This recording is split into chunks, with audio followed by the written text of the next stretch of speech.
Dr. Lee, welcome back to the podcast. Thanks for having me, Doug.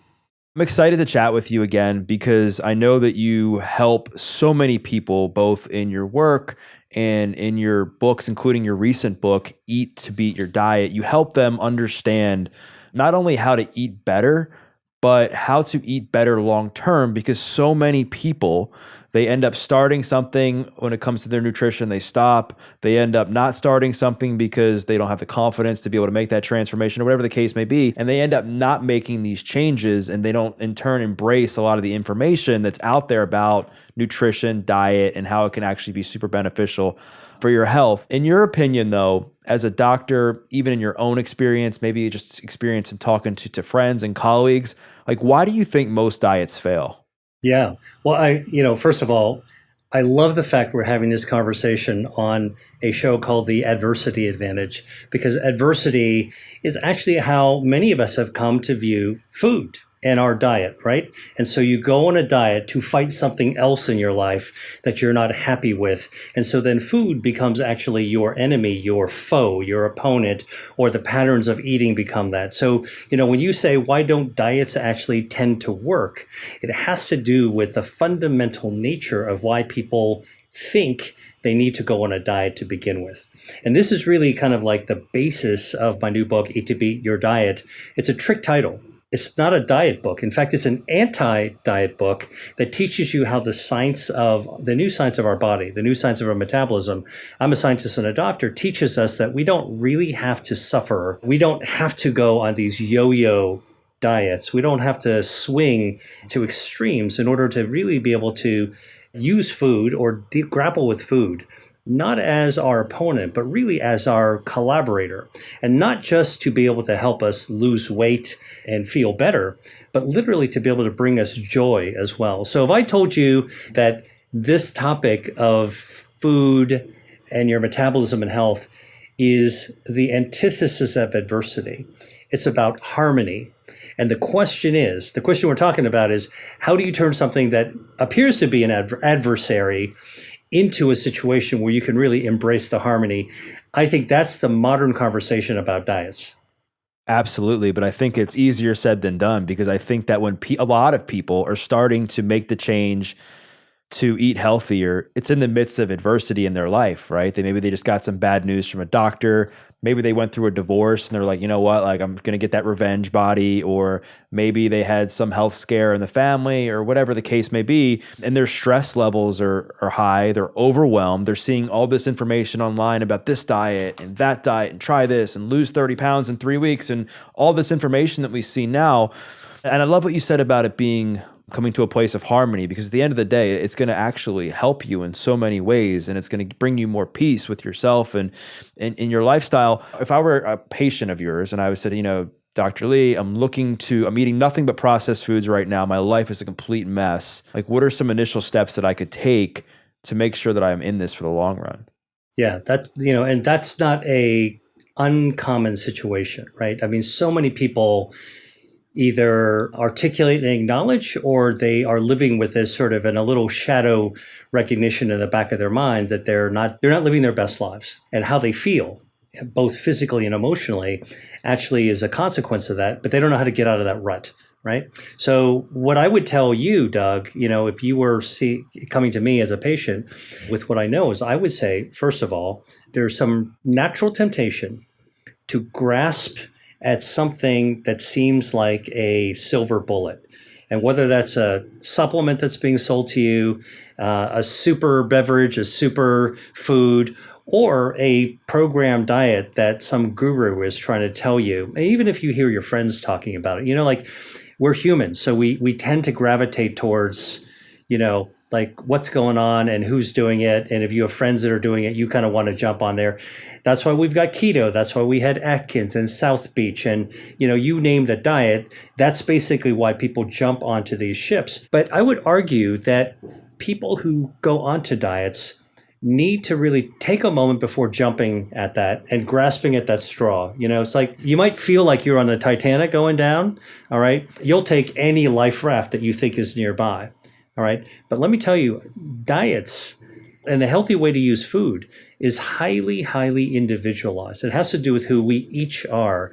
So the best thing I would tell you, Doug, is first, if you were looking for help, I would have this conversation with you. Say, let's take a look at your individual self. Let's take a look at what your preferences are, your needs.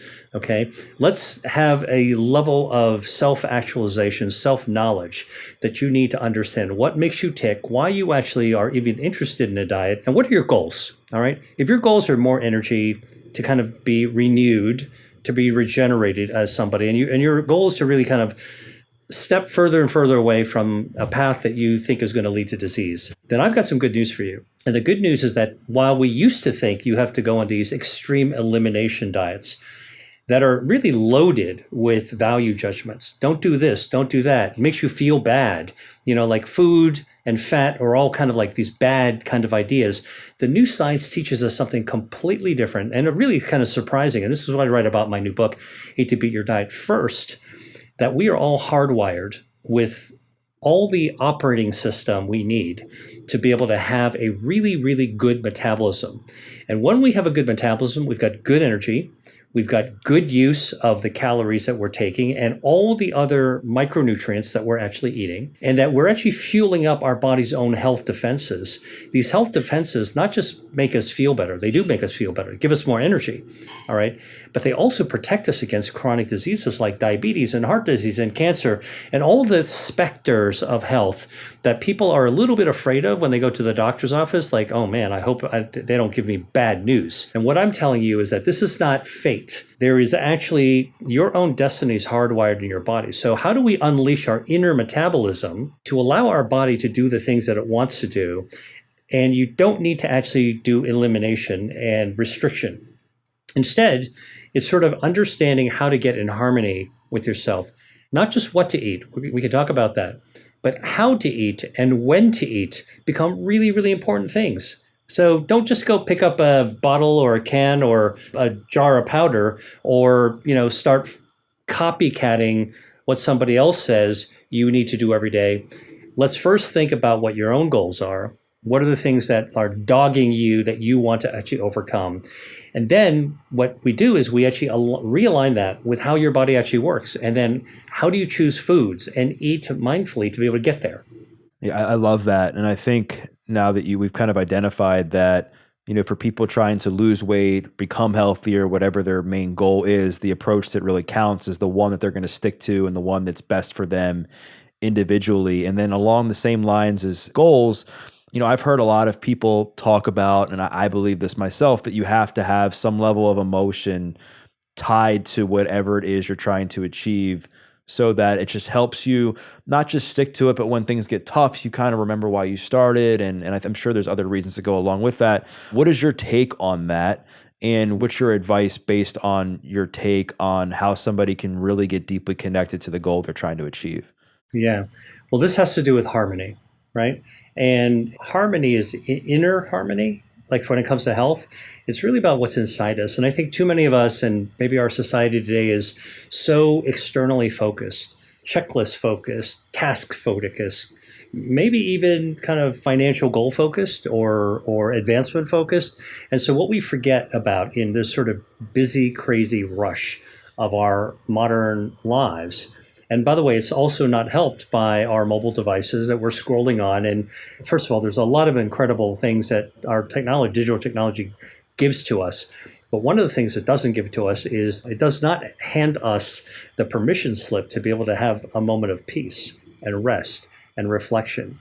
And, in fact, we're continuously bombarded with new information on a moment-to-moment basis that takes us further and further away from ourselves. So back to sort of like this idea of internal harmony. What makes me happy? What do I want to aim for in my life? Like, how do I know, and how will I know when I get there? What are those kinds of fundamental things? Knowing yourself is one of the both easiest and hardest things to do.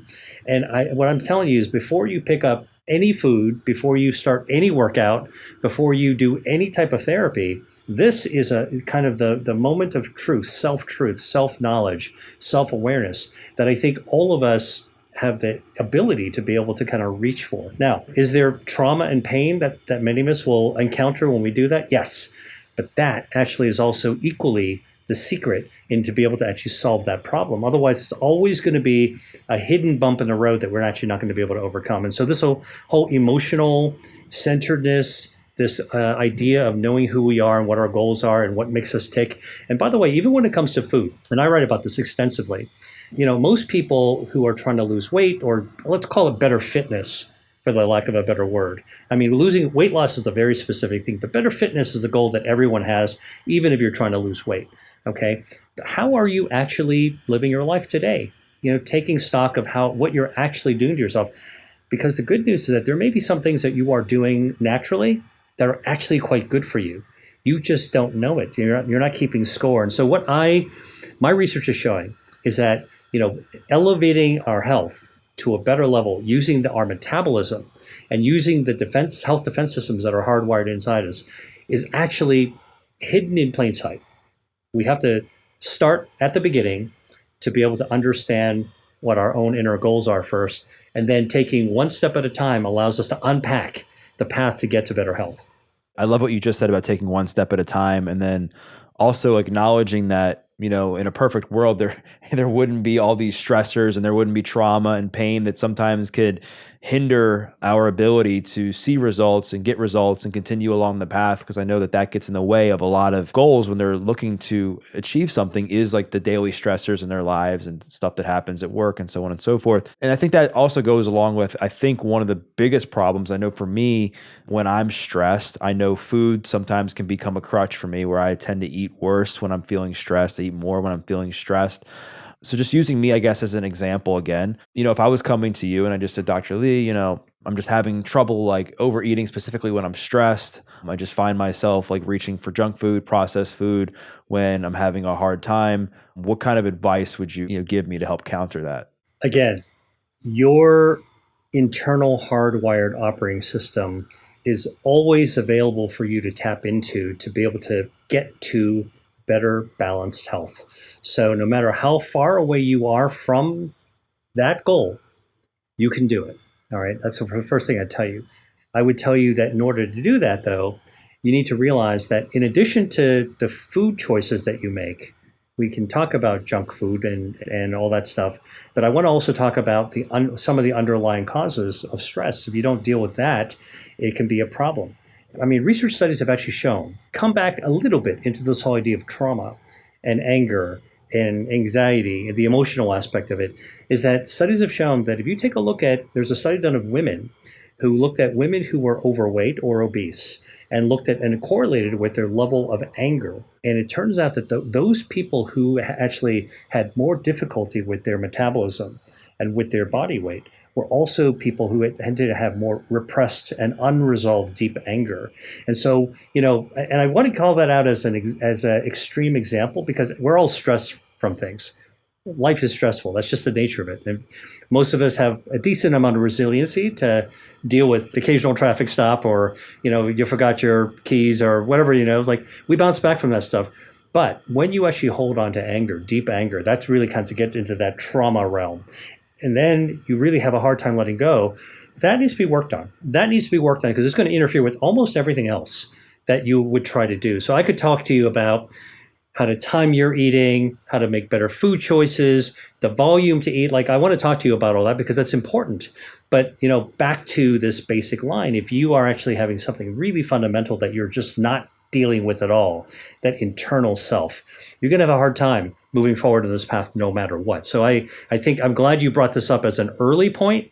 We've got to actually confront ourselves as a very fundamental part of actually moving forward. That said, I can tell you there's some basic ground rules to actually clear up your body and allow your inner metabolism and your health defenses to rise to their own water level. And that's the good news because it means your body wants to do this. We're humans. We want to do this. All right. So one of the natural things to think about is understanding our metabolism. And a big surprise is in the last 2 years alone, just 24 months, it's been discovered that human metabolism works in a way that is completely different than we thought for the last 100 years. It turns out that we're not born with a slow metabolism or a fast metabolism. And that means that we're not destined to fight with food and body fat and obesity the way that we always have talked about. Oh, my sister's so lucky she was born with a fast metabolism. That's why she's skinny as a stick and can eat anything. And me, on the other hand, I was born with a slow metabolism. So I've struggled my whole life with my weight and I have to be careful with what I eat, right? How many times have we heard that?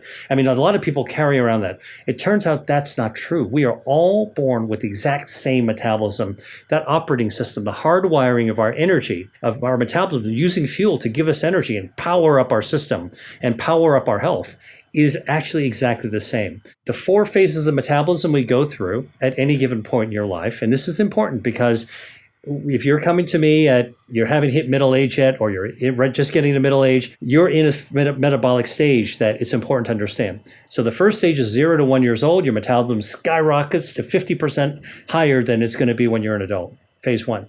Phase 2, from 1 year old to 20 years old, your metabolism goes down, down, down, down, down. Now, why is that important and a surprise? Because most people who are parents will know that when their kids are teenagers and they're sprouting up like a beanstalk and they're eating 2 or 3 dinners and they're bouncing off the wall and they're full of energy, we always used to think that, oh man, the kids are their metabolism is going up. Wrong. Their metabolism is going down, down, down, down, down to adult levels. And then from age 20 to 60, and I know that you're somewhere in between there, Doug, all right? Your metabolism is hardwired to be rock stable. This is what your body wants to do, not to change one bit. So your energy level should be up in healthy, full-blown levels because that's how our operating system is. Now, obviously, people's metabolism do shift, and I'll explain why. But 20 to 60 is exactly the same, and that means that if you actually allow your metabolism to do what it wants to do, 60 can be the new 20. And that's an important thing because this is right through your first child, your second child, your menopause, your 40s and 50s and 60s, your life changes. Everything is completely, your metabolism is rock solid. And then finally, your last stage, stage 4, is from 60 onwards to like 90. Your metabolism declines about 17% before you get to the end. All this means to tell you that this new science teaches us how we're hardwired. And when you actually throw extra body fat into the equation, what happens, it's not a slow metabolism causes you to gain body fat and more weight. It's that extra body fat throws rocks at your metabolism and crushes your metabolism. So you do want to actually fight body fat, harmful excess body fat, but it's really for inner health. It's not about vanity. It's really about how do you get, that question you asked me, what do I do? What I would say is you want your metabolism to rise, you want your health defenses to rise, and one of the things you want to do is streamline, allow your metabolism to do what it was designed to do. So along those lines, like how do we optimize our metabolism? Like what are some foods that you think we can eat? How should we eat? What types of activities should we be doing every single day that you found to be useful in like optimizing the metabolism? Well, the first thing I sort of want to share is an explanation of what is metabolism, because I think this is a term that everyone thinks they know something about, but I'm telling you, there's a new science of the metabolism that is changing the way that we understand everything. And it's so new that some of the information is less than 2 years old. The old textbooks are still being ripped up and thrown out the window. The new ones haven't even been written yet. So we're talking about some real cutting edge stuff. The first point is that our metabolism, as a scientist, I could throw a lot of very, very complicated scientific terms at you, but I'm not going to do it. Your metabolism is your body system to be able to use fuel in your body to run your body's engines. Just like if you have a car and you have an engine that makes the car run, you have to put fuel into the car, okay, in order to be able to run that engine. So in a car, when you're driving and you look at the fuel gauge and the tank is running low, what do? You pull over to the gas station and you pull out and fill up the tank. When the tank is full, the nozzle clicks, put it back, and then you drive off. Our body is the same way. When our engines are running, it's our metabolism, how to use that energy and fuel. When our fuel tank runs low, our fuel gauge runs low, it's in our brain. And it's hardwired in our muscles and our organs. When it runs low, what do? We don't go to a filling station. We pull over to the dinner table. We pull over to the restaurant. We pull over to the snack bar, to the refrigerator, to the pantry. All right. And what are we doing? We are actually getting fuel. So just like fueling up your car. So when we actually pick up fuel to put into our body, think about the analogy I just gave you with the car and fuel. Good quality fuel that you put into your car, your gas tank, is going to make your engine run a lot longer. Your car could take a crappy low quality gas once or twice, when you're filling, that's all that's available, right? To get you back on the road. But if you actually continuously put low quality fuel, crappy quality fuel, and you started to have contaminated gasoline into that fuel, whether it's contaminated with chemicals or sugar or whatever else it is, you will actually destroy your engine over time. Same deal when it comes to food in our engine. Our food is our fuel, our body, our metabolism runs that energy, and the quality makes all the difference in the world. Now, I want to talk about some specific foods that help our metabolism run really, really well. But in addition to one way that I want to say about how do we wreck our metabolism, okay, is just using the same analogy as the gas station. Now, imagine you pull up to the filling station with your car and you put the nozzle in your gas tank.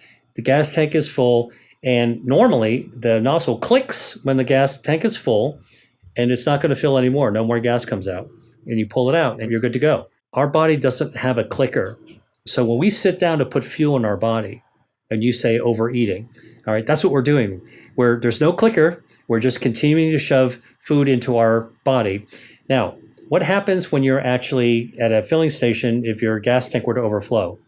All right, it would run down the side, out of the tank, down the side of the car, around the wheels. It would pool around your feet, and you'd be standing in this flammable, toxic, dangerous mess, right? And you would hope that the air, you'd have to walk away and the air would evaporate the gasoline, right? Now, we don't have the same luxury when we eat. When we eat and we overeat, what we're doing is we are overloading the tanks in our body, and our body has to put that extra fuel somewhere. It can't evaporate. So what our body does is it takes extra fuel and it stuffs it into our fat cells. Our fat cells are normal fuel tanks, all right? So when we eat, we're using the energy. Anything extra gets stored into little fat cells. Fat cells get bigger, bigger, bigger, all right? And then if you're eating normal amounts, it'll store some extra energy. Then when you're done eating, it'll burn down that fuel. Now, if you actually continuously overload the gas tank, you're going to fill up that fat fuel tank. It's going to be blisteringly big, like a water balloon. And then guess what? Your body says, we still got more fuel. You overate. Now you got to make more fat cells, fuel tanks, and it's going to fill those up. And that gets filled up. Now you got to make another one, and it's going to fill up. And now you kind of see why putting too much fuel in our body causes us to actually gain extra body fat. That extra body fat is like a toxic mess that are standing in that gasoline, that overflowed gas tank is like. It's flammable. It's inflammation, which is like flame inside our body. That sets us up for a big problem. The good news about that is we can actually eat less. So being mindful that that's how our body works. You eat less is really, really helpful. So I always tell people, stop eating when you feel satisfied, but before you feel full. And if you eat slower, your stomach will text message your brain to tell you like when it's actually naturally full.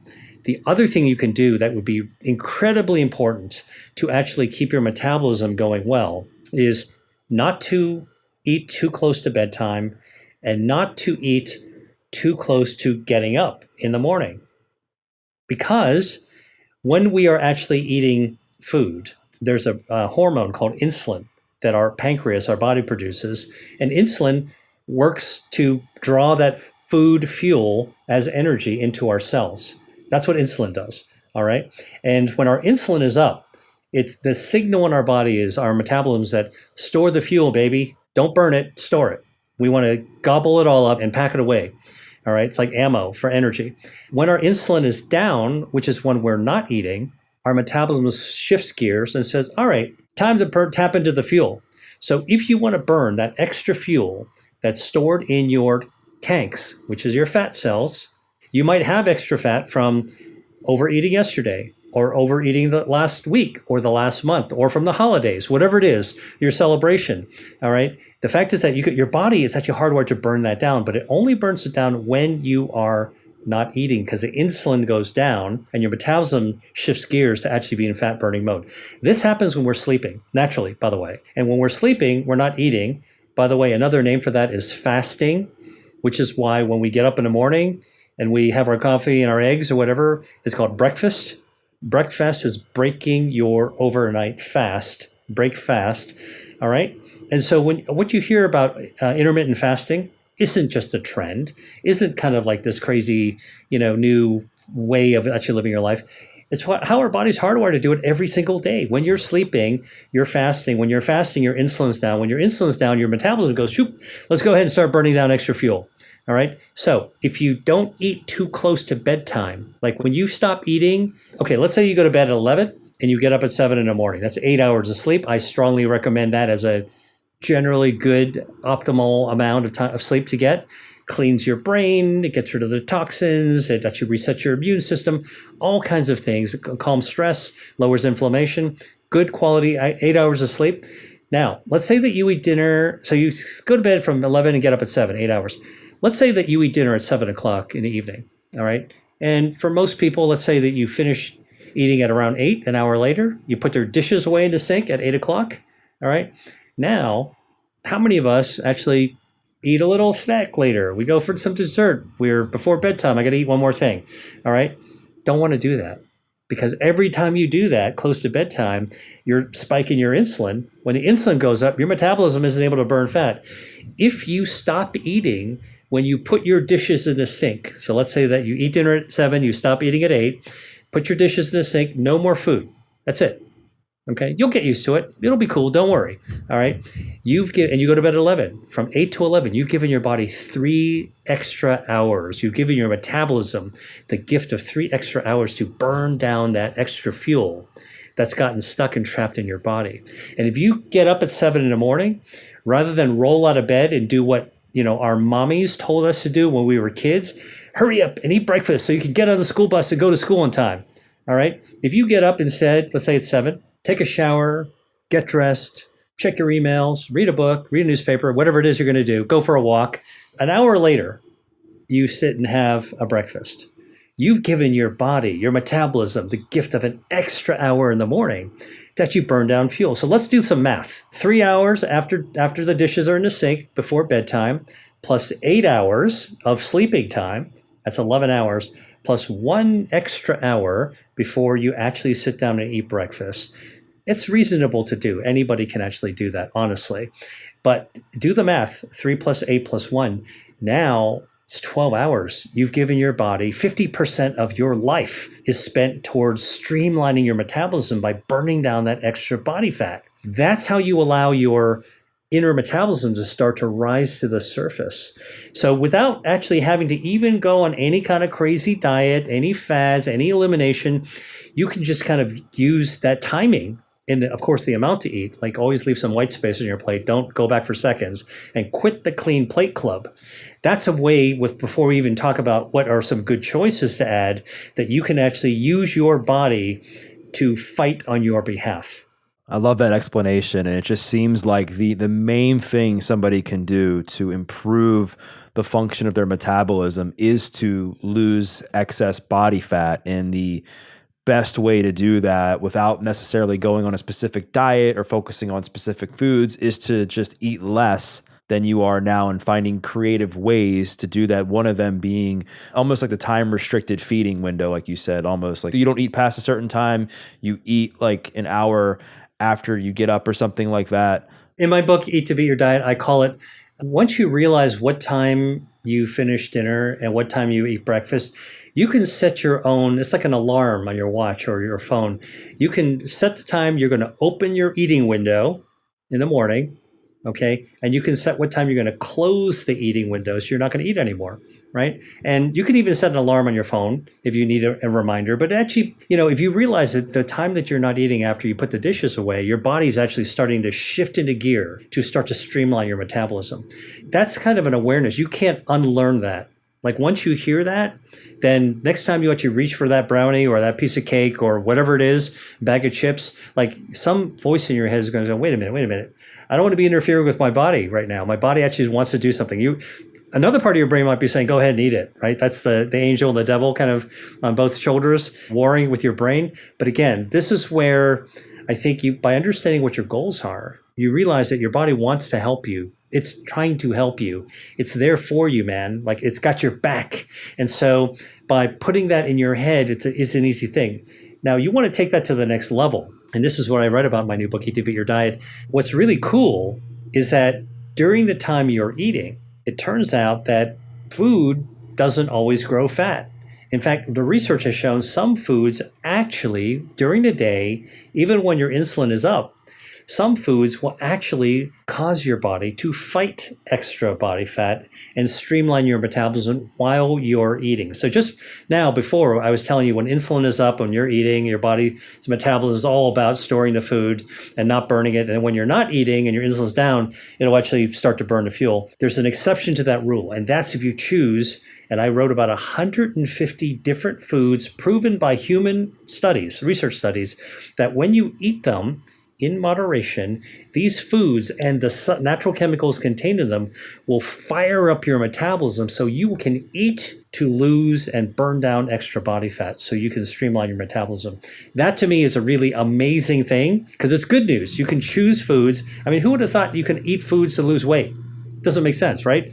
Yes, it does. The science teaches us and the clinical studies show us it can be actually done. So the first step is to just focus on eating less and like identifying those windows that you're going to eat throughout the day. And then the second thing after you've mastered that is now to like look at like what you're eating within that time frame. And out of those 150 foods that you talk about in your book, like what are the common themes? Like I know that protein has a thermogenic effect. I know fiber does. What are some of the properties, if you will, of these foods that help with your metabolism? Well, let me explain how how food can fire up your body's metabolism. So I'm going to take you back to body fat. Like, again, I'm not a diet person. In fact, I don't really like fad diets and trend diets and crash diets. And, like anyone else, I have stepped out of the shower and out of the corner of my eye. I see something on my body in the mirror that I don't like that. I got to get in a better shape or I got to get in a better diet. It happens to all of us, right? That's a common thing. And then you step on a scale and the number that comes up isn't the number that you had hoped for. So you feel right away from the get-go, like, oh man, I'm disappointed. I got to do something about it. Well, I can tell you that in my book, what I want people to realize is that science is empowering us because you can buy these metabolism activating, fight fatting foods right in our grocery store. So in the book, the whole second section of the book, if you're anybody who wants to have surprise and delight, I write the book as if I invited you, like when you were a kid, to jump into the grocery cart. I take you on a tour of the grocery store. I invite you like a kid to jump into your mom's grocery cart where she's pushing you around. What I do is I whisper in your ear and tell you what to put in the cart. So you go to the produce section and there are foods that are like tomatoes that have lycopene that actually dissolve into your body fat within an hour or so after you eat the tomato. And that lycopene turns on your body fat. And what it does, it doesn't turn on the jiggly fat. It turns on the kind of fat called brown fat. And brown fat isn't jiggly. It's not lumpy bumpy. It's paper thin. And it's paper thin and it's pressed along your neck, under your breastplate, under your arms, a little bit behind your back, a little bit in your belly. And when the lycopene from tomatoes and other foods will actually get to your fat, it lights up the fat like the striker you have on a gas oven. You click it, click, click, click, whoosh. When that brown fat lights up, it's literally burning. It's thermogenic, meaning it's a space heater. It creates heat. In order to create heat, to fire up, it has to draw energy, right? Just like a space heater does. You got to plug it in. Or just like your gas range does, it draws down the gas from a gas tank. Now, in this case, your brown fat, when it fires up due to food, which could be tomatoes, could be chili peppers, by the way, Serrano chilies, ancho chilies, Anaheim chilies, will all do this in their own way, fires up the brown fat. And where does your brown fat draw its fuel from? It draws it from the harmful fat that's stored extra energy. So good fat, brown fat, will burn down harmful fat, white fat, jiggly fat, and it draws it right down. And the first place it goes is from the most dangerous kind of fat that's stuck inside your body. All right. So foods like tomatoes, ancho peppers, avocado, broccoli, bok choy, onions, garlics, green onions, red onions, These are all foods that you would see in the grocery store. Tangerines, lemons, watermelon. Sound familiar? Anyone listening to this? These are actually, science has shown, these are metabolism activating foods. They trigger your brown fat to start turning on its space heater function to burn down extra fuel.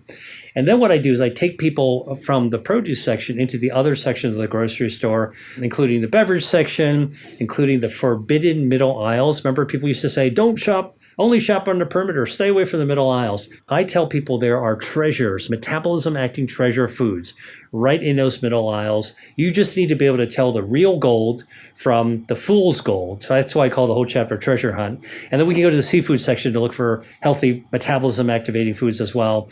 The long and short of it is that you can get these foods in your regular grocery store. That means that it's accessible to everyone. And many of these foods are pretty inexpensive as well. Yeah, thanks for sharing all that, because I do think that it is important to pay attention to the quality of your diet as you are making these small changes in your nutrition and in your health, because over time, what you will find is that you're going to feel better overall. You're going to feel better physically. You will start to lose, I think, more weight, because just by default, I think a lot of these foods as well tend to have less calories, right, than do like a lot of the other like processed foods.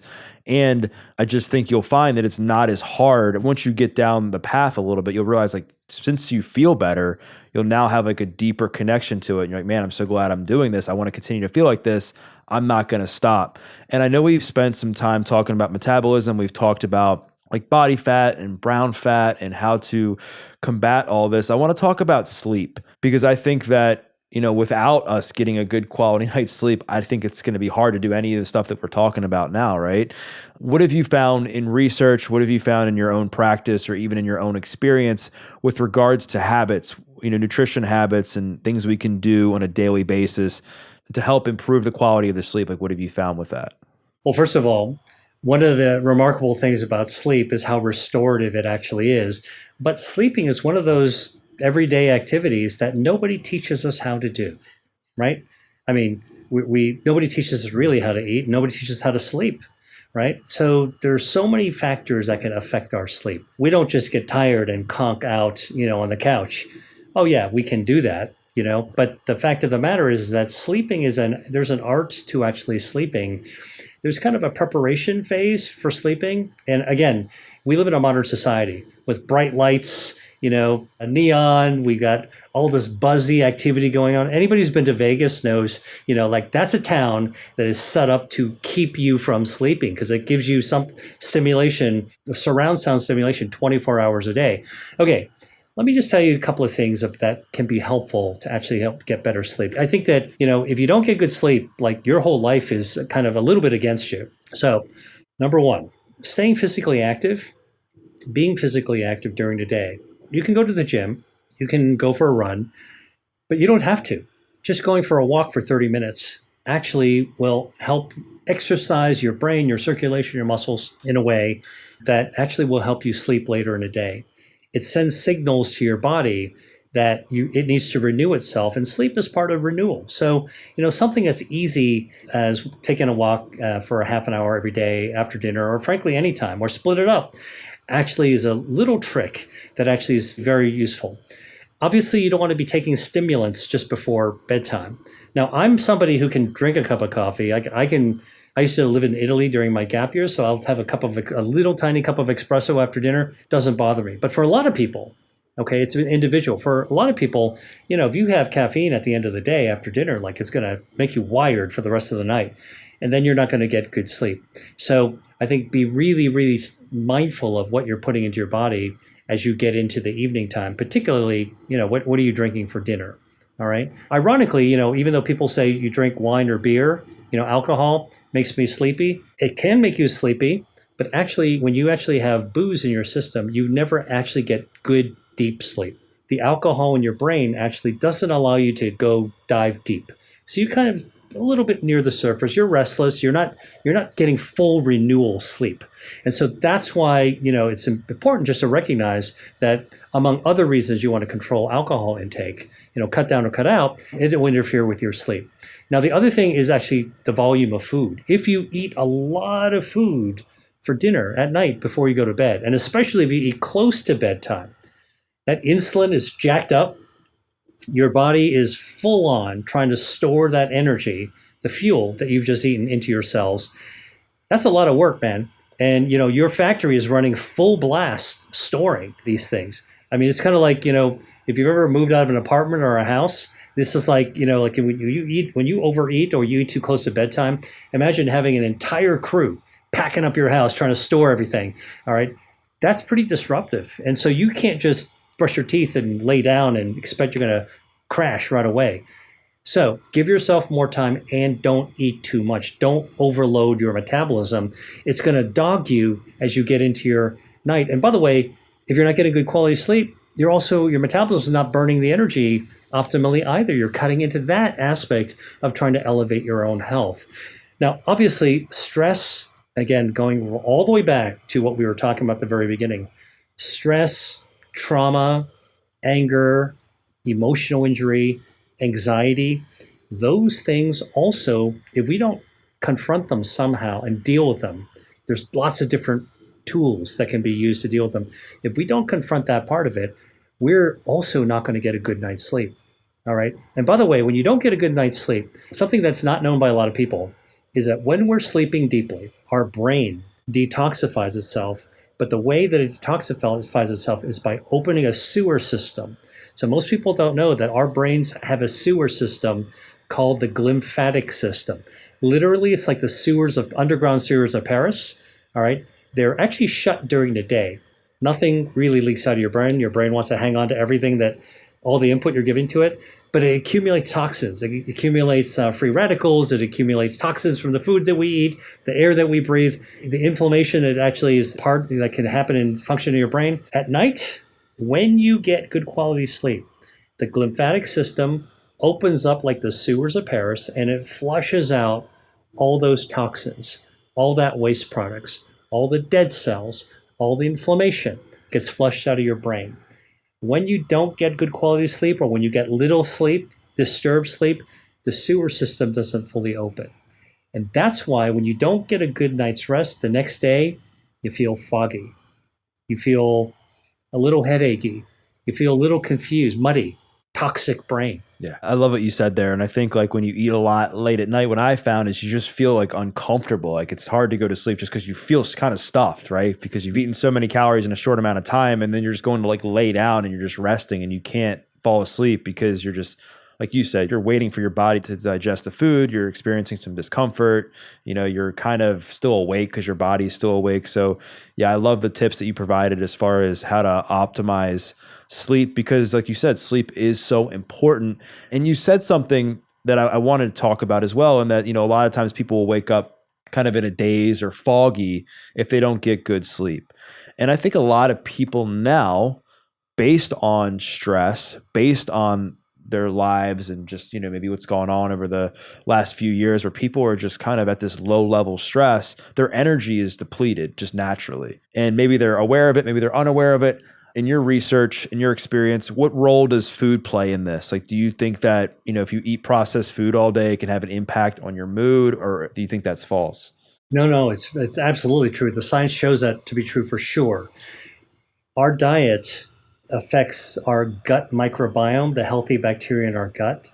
And a lot of people may not realize this, but the research is really, really making it clear.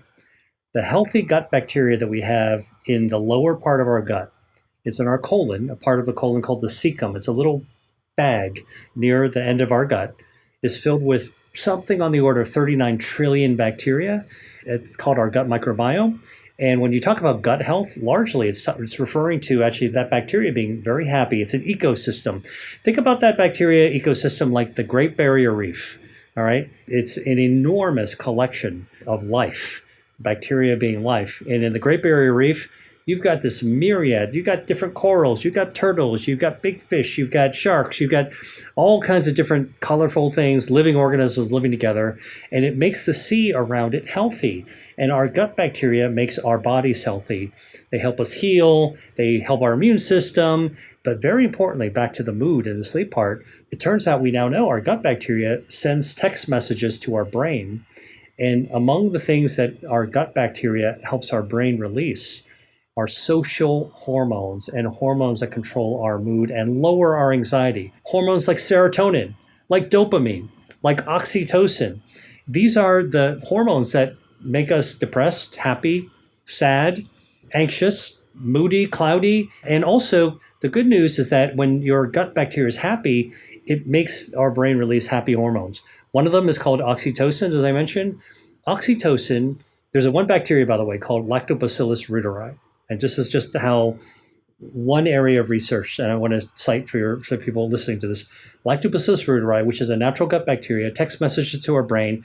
It causes our brain to release oxytocin. Oxytocin is a mood hormone. It's a brain hormone that makes us feel good. It's the same hormone that you get when you are picking up a good friend at the airport and you see them coming out of to the baggage claim and you give them a big hug. All right. You feel good, right? That's oxytocin. Your brain is flooding out. When you have a kiss, a French kiss, your brain is pouring out oxytocin, makes you feel good. When you have an orgasm, for a few microseconds, your brain is pumping out as much oxytocin as it can. When you disturb your gut microbiome by eating foods that destroy our gut health, you actually interfere, you snip the wire, you prevent that text message from coming through. It's kind of like putting your mood, your connection, but to your gut-brain connection on airplane mode. It can't signal.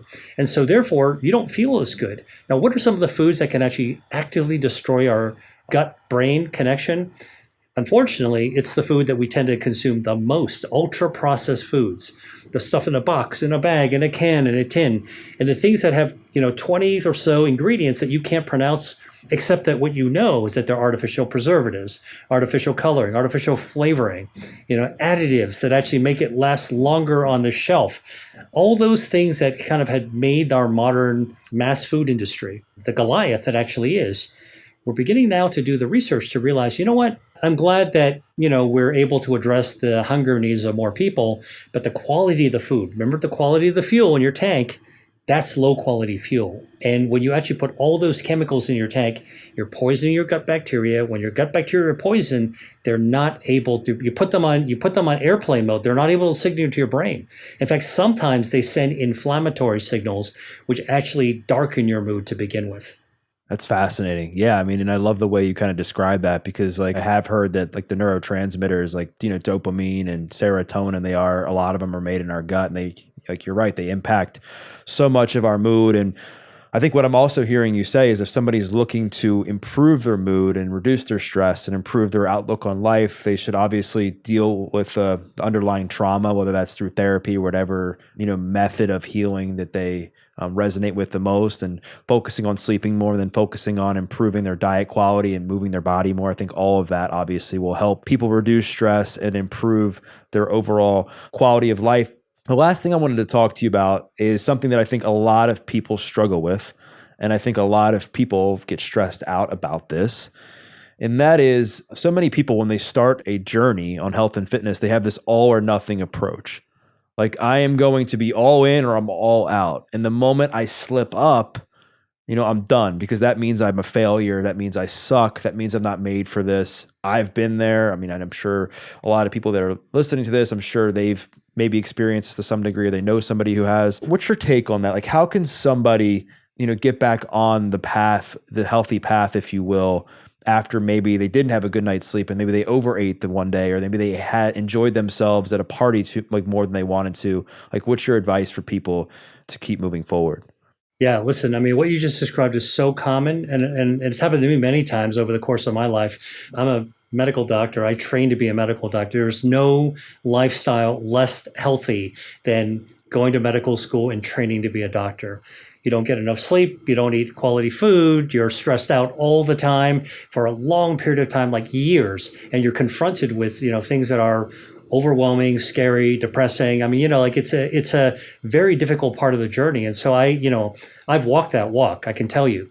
So one of the things that I sort of want to communicate to anybody listening is that the first thing you need to know, no matter where you are in this journey and how you're feeling, know that your body, your systems, your metabolism, your health defenses are like a gyroscope. Your body's like a gyroscope. And for those of you who don't know what a gyroscope is, it's like that thing that doesn't allow a top to be knocked over. It always can regain its balance. All right. It's why ships don't go over, the big cruise ships. Like they've got a gyroscope. They actually keep it completely stable. That's why satellites stay in the air. All right. The gyroscope in our body allows us to always get back to our baseline of what it wants us to be. Now, our behavior can knock it off its center line, can knock ourselves off balance. But if you just ease up a little bit, okay, even a little bit, it'll start to immediately self-correct. And so when you say this all in or all out, those are extremes. Recognize that our body is always self-correcting. And if you give it even a little break, it'll actually start to self-correct. So even if you're a little in, that starts to make a difference. And if you're all in and you start to slip, you can go back and you can regain that pretty easily. Your body will actually start to self-correct. And you're not going for an extreme, honestly. What you're doing, even when you do extreme things, you're trying to hasten, you're trying to make the resurrection of your balance a little bit faster. It is true. If you go all out, and you really decide that you're going to screw yourself, by embarking on dangerous behavior, you could knock that top over. But the moment you stop, it's going to start to right the ship again. I think that's really good news. Secondly, if you then actually want to have a better chance of gaining balance, one thing to do is to just not do anything. You kind of get that Zen state where you allow your body to reboot itself. Skip a meal, skip 2 meals, don't drink, exercise, and just be calm. Center yourself. Don't do anything. That calmness, all right, no matter what it takes for you to get calm, even if you need to hug yourself, all those trauma and stress managing techniques can help you actually, your body start to reboot itself. One of the most important reboots is when you're sleeping. Your body literally can have a hard restart, Control-Alt-Delete and reboot itself if you get a really, really good night's sleep. That's why, by the way, all of us in our lives, when we've actually had that incredible sleep, and you get up and you feel really good, that's because you've rebooted. So that's the other thing, like withhold anything for yourself, go empty for a little while, reboot, and you can actually be better. And the third thing I'll actually tell you is don't give up. A lot of people who cycle, they weight cycle. I'm going to be really healthy. Oh, I can't do it anymore. I'm going to go on the other side. Now I'm going to be really healthy again. And your weight goes up and down. All right. Don't give up. You want to keep on moving towards that. I mean, studies have actually shown losing even a little weight. And by the way, most people think about weight as vanity. Here's what I think about. Weight is actually the harmful stuff inside your body cavity. You could be a big person, big body type, or you could be a thin person. You can still have extra body fat inside you. It's like extra peanuts you pack into a FedEx container. You could really overstuff that container, skinny container, tape it shut, duct tape it shut. It'll still be a skinny container, but it's bursting on the inside. What is it bursting like? Bursting like the inside when you grow too much harmful body fat? It's like a baseball glove wrapped around your organs, choking your organs. That's why you want to not overload on your fuel. That's why you want to get good sleep. That's why you want to lower your stress. You want to stay physically active, and you want to make good choices. And anybody should know that your body wants to go there. That's your harmonious set point. And so I think no matter who you are, taking even the first baby steps to get there, it really is the first step to the end of your journey. Yeah. It's so important because at the end of the day, we all do want to feel well. We want to be like comfortable with who we are as far as our health and how we look physically. But at the end of the day, I think a lot of people are just so overwhelmed. They don't know where to start. They think they have to change everything overnight. And like we've talked about, like that's just not the way it has to be. And I think the other thing I will add is that other than the amazing points that you brought up are that when you can learn to embrace like the journey and the process and knowing that this isn't going to be like a 30-day thing. It's not going to be a 90-day thing. This is going to be a lifetime journey with your health and fitness, and that there's going to be days where you don't feel good. There's going to be days where you don't eat well. There's going to be days you don't move as much. And that's okay.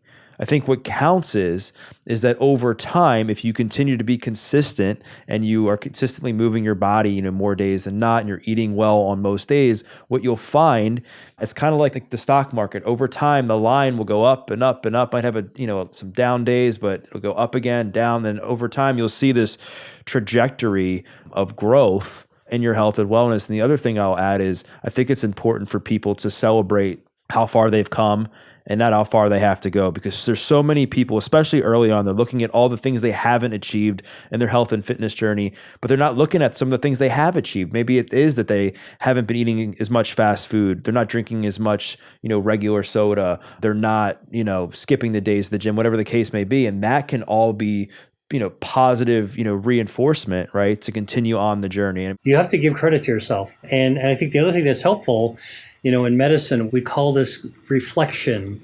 And looking at the past, we call it the retrospectoscope. If you actually go back and look at where you started, you realize how far you've come. And credit yourself from every little bit that you've actually done that's good for you going forward. I mean, that's really the progress you've made. You deserve that reward. And really, and it makes actually taking the steps ahead a lot easier. Yeah. Absolutely. I mean, and the last thing I'll add to that is I was just having a conversation with a client not too long ago, and we were talking about her nutrition, and she had slipped up, and she's like, I ate fast food, and I'm really mad at myself, blah blah blah. And I'm like, all right, how many days last week did you eat it? And she's like, just once. I was like, oh, okay. So in the last 6 weeks, how many days have you had it? And she's like, oh, just 2. And I'm like, okay, so how many meals a day would you say you eat on average? She's like 3. I'm like, okay, so let's just say there's 45 days in the last 6 weeks times 3. That's 135 meals. So I was like, out of 135 meals, you've only had fast food twice. Twice. I was like, that's amazing. That's incredible. I was like, it's better than most people. I was like, keep going. You're doing great. And I think that's what happens. What I just said is they focus on the negative. They'll say, okay, I'm such a piece of crap for doing this. And then that leads to this downward spiral. So I'm glad we touched on that part, because I think that ends up bringing people down. Well, Dr. Lee, this was awesome. I really enjoyed this conversation once again.